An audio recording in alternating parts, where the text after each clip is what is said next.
A neuroplasticidade é a capacidade do cérebro de se reorganizar, de se remodelar diante de novos aprendizados, diante de novos pensamentos, comportamentos, sentimentos.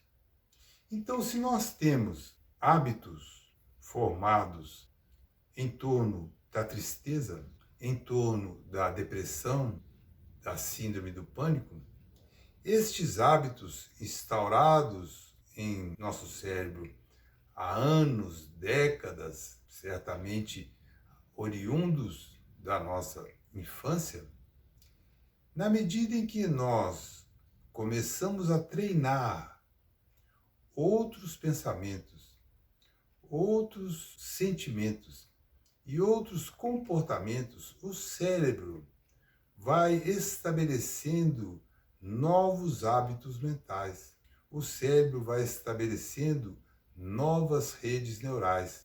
E como um hábito é algo que você fez tantas vezes que o corpo passa a fazê-las melhor do que o cérebro, após o investimento, após a persistência, após a prática, a disciplina de uma nova forma de pensar, de uma nova forma de sentir, de uma nova forma de agir, em algum momento, estas novas práticas mentais passarão a serem hábitos, passarão a fazer parte do comportamento automático do nosso corpo, substituindo então aquelas outras, aquela antiga forma adoecida que nós desenvolvemos ao longo da vida.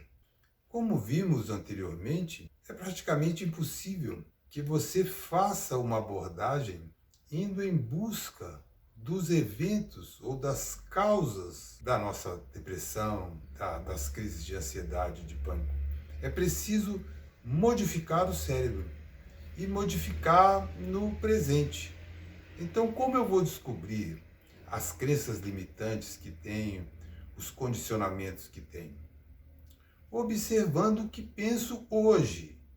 Esta é uma proposta da jornada da cura holística que difere das abordagens psicoterapêuticas convencionais. Eu não irei investigar o passado. Eu irei investigar o presente. Quando certos pensamentos surgem, se faz necessário que eu reflita sobre eles, que eu os investigue, primeiro para descobrir que eu os tenho. Porque se estes pensamentos são hábitos, se esses sentimentos são hábitos, e sendo assim, são executados inconscientemente, a primeira coisa que eu preciso é torná-los consciente. E como que eu vou torná-lo consciente? Observando. Então, quando aquele pensamento que era inconsciente passa a ser consciente, eu tenho como trabalhar o pensamento oposto, as afirmações opostas. Talvez a grande questão aqui seja, mas como eu vou me tornar consciente daquilo que estou pensando inconscientemente? Desenvolvendo a atenção plena. E como que nós o fazemos? Através da meditação, através da oração, através de desenvolvermos progressivamente o estar presente no aqui e agora. Se eu estou alimentando, eu concentrar na alimentação. Se eu estou fazendo uma prática de exercício físico, concentrar naquele exercício físico. Se eu estou caminhando, se eu estou descansando, se eu estou distraindo, observar e buscar estar presente no aqui e no agora, porque no aqui e no agora, no presente, não há depressão, porque a depressão ela advém do passado. Não há ansiedade, porque a ansiedade se posiciona quando temos uma inquietação em relação ao futuro. Para isso, é preciso que estejamos determinados à mudança. É preciso que haja uma decisão interna. Eu quero ser feliz. Eu quero vivenciar os meus potenciais. Eu quero ser capaz de realizar aquilo que eu desejo, aquilo que o meu íntimo pede, aquilo que faz vibrar o meu coração. É preciso que eu sonhe com o que quero realizar, que eu busque dentro de mim aquelas coisas que me fazem sentir eu mesmo. E precisamos e estamos conscientes de que na medida em que eu quero modificar estas coisas, eu vou encontrar uma série de reações que virão dos hábitos que estão instalados, virão daquilo que eu identifico como o meu eu. Porque nós vamos repetindo tantas e tantas vezes alguma coisa, vamos vivendo tanto e tanto tempo de uma determinada forma, que passamos a acreditar que nós somos aquilo, mas aquilo é simplesmente um ego. É um programa que está instalado em nosso subconsciente e que nós precisamos enfrentar. Nesta perspectiva, torna-se claro que só depende de nós, que ninguém poderá nos curar, que ninguém poderá resolver aquilo que nós precisamos resolver. Mas, ao mesmo tempo, devemos estar preparados, porque o desconforto surgirá. Quando nós saímos da nossa zona de conforto, do conhecido, do que é familiar, para aquilo que desconhecemos, mas que está pleno de possibilidades, que está cheio de renovação, de desenvolvimento, de potências até então desconhecidas, nós ficamos assustados. E quando eu digo nós, é este ego ao qual nós nos habituamos a chamar de nós, ou de eu, que começa lá atrás, quando a criança fala eu, primeiro ela fala na terceira pessoa. Depois, a partir de um determinado tempo, ela aprende a falar eu. Mas ela aprendeu a falar eu com aquilo que ela viu do outro, com aquilo que ela viu de seu pai, com aquilo que ela viu de sua mãe, com aquilo que ela viu das pessoas que a cercam. Então, neste sentido, nós somos uma reprodução daquilo que observamos ao nosso entorno, administrado pelas emoções que vivenciamos em relação a estas pessoas, a estas situações, às circunstâncias mais variadas da nossa vida. Então nós temos diante de nós a grande oportunidade da vida de sairmos de uma situação de sofrimento, de dor, de angústia, de deixarmos de depositar no outro a solução para os nossos problemas. Em nossas vidas, nós olhamos para fora de nós e vemos que, se modificarmos o nosso companheiro, a nossa companheira, os nossos filhos, a situação de trabalho, o nosso chefe, as diversas situações da vida, se elas se modificarem, então nós encontraremos a paz interior ou o equilíbrio que buscamos ou que necessitamos, mas isso é falso. Isso não é verdade, porque na medida em que uma situação se modifica, nós logo encontraremos uma outra que nos incomoda, porque a mente ela vai estar buscando o tempo todo fora de si aquilo que ela quer atribuir como os problemas que estão em seu íntimo. Então, a jornada da cura holística nos oferece essa série de ferramentas que vão fazer com que nós possamos buscar em nós mesmos os recursos para superar as dificuldades que temos dentro de nós mesmos. Como que algo que está fora de nós pode resolver um problema que está dentro de nós? Sendo que nós vemos o mundo à nossa volta de acordo com o que temos dentro de nós. Não existe uma realidade estática, ou uma realidade definitiva, então nós vemos a realidade ou nós vemos a verdade. Não, nós vemos o mundo, as circunstâncias e o que existe de acordo com aquilo que está dentro da gente, de acordo com a capacidade que temos, com a visão que temos, com o conhecimento que temos. Daí é muito importante nós nos atentarmos com o que nos alimentamos. Tanto do ponto de vista físico, né, com a alimentação saudável, uma alimentação equilibrada que possibilita a produção de neurotransmissores que nos trazem bem-estar, que nos trazem prazer, mas neste instante eu me refiro à alimentação mental. Que tipo de filmes ou de entretenimento nós consumimos?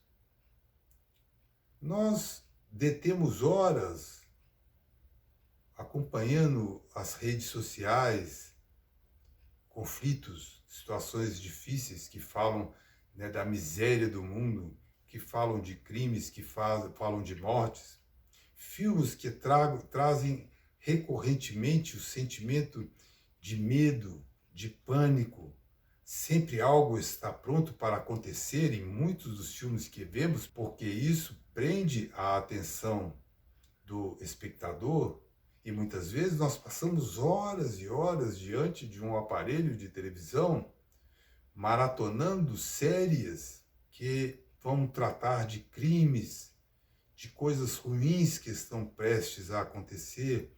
E aí estamos alimentando um estado de sobrevivência em nós. Quando nós estamos nos alimentando de filmes, de livros, de conversas, que de alguma forma nos remetem ao risco da vida, do bem-estar, isso coloca o nosso corpo em estado de alerta, em um modo de sobrevivência, ou seja, prontos para fugir, correr ou lutar, que é o modo de sobrevivência que faz parte da evolução há milhões de anos. Então, será que nós estamos alimentando esse estado de coisas em nós? E aqui eu estou falando de aspectos externos, né? Um filme, uma rede social, um jornal, mas nós podemos fazer isso também e constantemente fazemos através da nossa própria imaginação. Antecipamos eventos difíceis, ficamos ansiosos esperando o pior, porque constantemente voltamos a nossa atenção para o que de pior está acontecendo no mundo à nossa volta.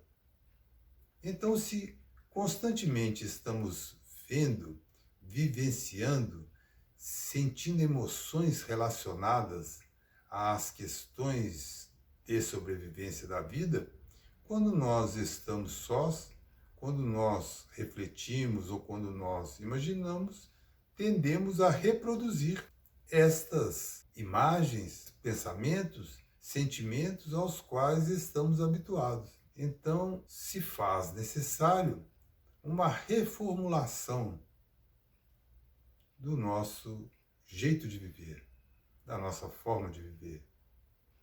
Então, a oração, onde nós aurimos as forças superiores para que nos inspiremos na vastidão, na abundância que é o universo e possamos ver que somos abundantes em bênçãos que recebemos, que o universo é rico, que não precisamos temer, perder o tempo todo.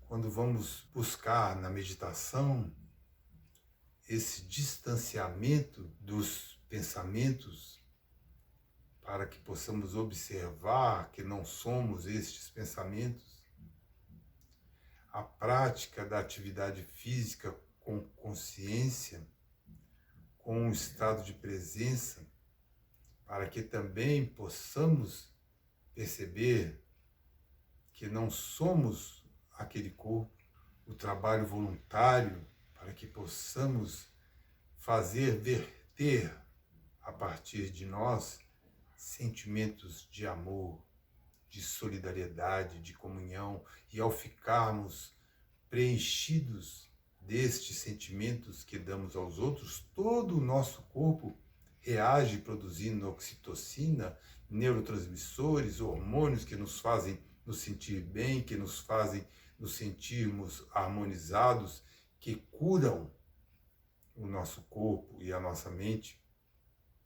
No entendimento de que somos espíritos imortais, progressivamente vamos eliminando o medo de viver, porque se nós formos observar o que chamamos de medo de morrer, na verdade é o medo de viver, porque para viver é preciso coragem, para ser bem-sucedido é preciso correr riscos, é preciso se lançar ao desconhecido. Nós temos imensas potências dentro de nós e precisamos alimentar essas potências. Na minha experiência, eu vejo quando eu me proponho a transformações de estados íntimos que já não mais me satisfazem, há uma resistência, há uma reação. De repente eu começo a sentir medo e não consigo saber de onde aquele medo está vindo. Mas será que eu preciso saber de onde aquele medo está vindo, ou eu preciso reforçar a coragem em mim? Será que eu posso refletir e entender que eu não sou aquele medo, e ao fazê-lo, este medo não diminui e eventualmente desaparece? Porque se eu quiser entender o porquê que eu tenho certos medos, que em grande parte são condições da própria vida, mas se eu quiser investigar no meu passado minuciosamente a causa daquele medo, a causa daquela insegurança, a causa da minha dificuldade de relacionamentos, eu posso até atribuir a este ou aquele evento a causa, né, de uma determinada forma de ser, mas não significa que ao fazer isso, estas dificuldades desaparecerão, porque elas são dificuldades da própria evolução humana. Elas são dificuldades dos desafios que fazem a vida. É preciso que nós amadureçamos nesta visão de que crescer, evoluir, desenvolver é uma aventura onde não há segurança, não há certezas. Então, se nós queremos nos apegar a certezas, se nós queremos apegar a regiões onde nos sentimos completamente seguros, nós estamos criando uma grande armadilha, porque isso não faz parte da vida. A vida é fluxo, a vida é trânsito, e nós estamos aprendendo todo o tempo. Estas reflexões, muitas vezes, não são assim tão fáceis de serem encaradas, porque nós acostumamos a gostar de ilusões.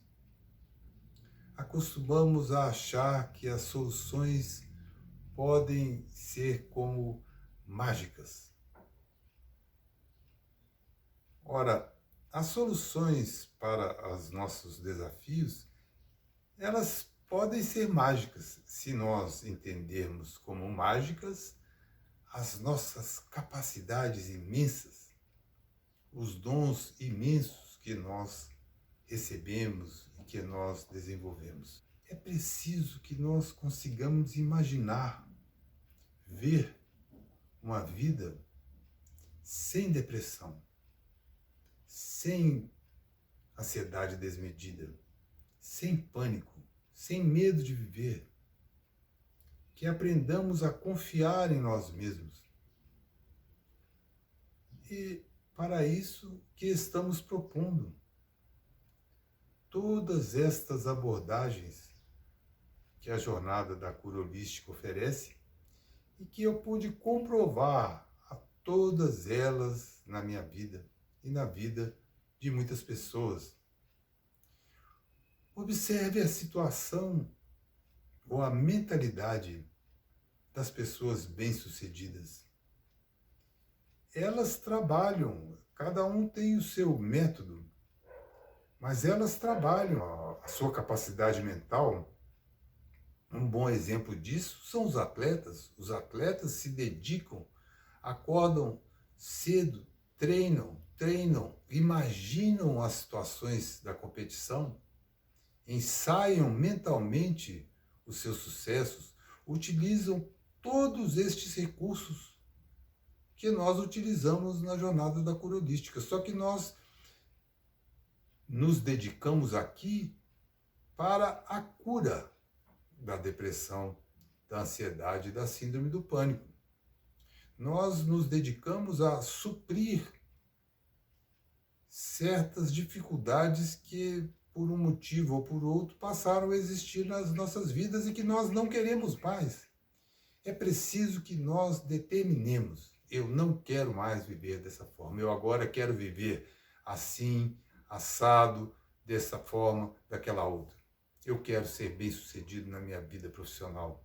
Eu sou bem-sucedido na minha vida profissional. Eu quero uma vida abundante. Eu sou uma pessoa abundante. Não é? Então nós vamos identificando os elementos que compõem os nossos sonhos e vamos utilizar os recursos mentais e emocionais que hoje sabemos que a ciência nos oferece. Todos estes elementos que compõem a jornada são validados pela neurociência, têm sido estudados em profundidade, têm sido estudados exaustivamente e comprovadamente nós temos visto curas das mais diversas, de câncer, Alzheimer, lesões físicas, lesões ósseas, sendo transformadas, sendo alcançadas as curas através dos poderes íntimos que nós temos. Essa é a nossa proposta. Nos tornarmos responsáveis pelas nossas próprias vidas. Deixarmos de ser vítimas e assumir o imenso potencial de realização, de felicidade e de paz que todos trazemos em nós mesmos. Não há nenhum ser humano que não possua essa força, essa potência transformadora. E é isso que propomos para todos nós.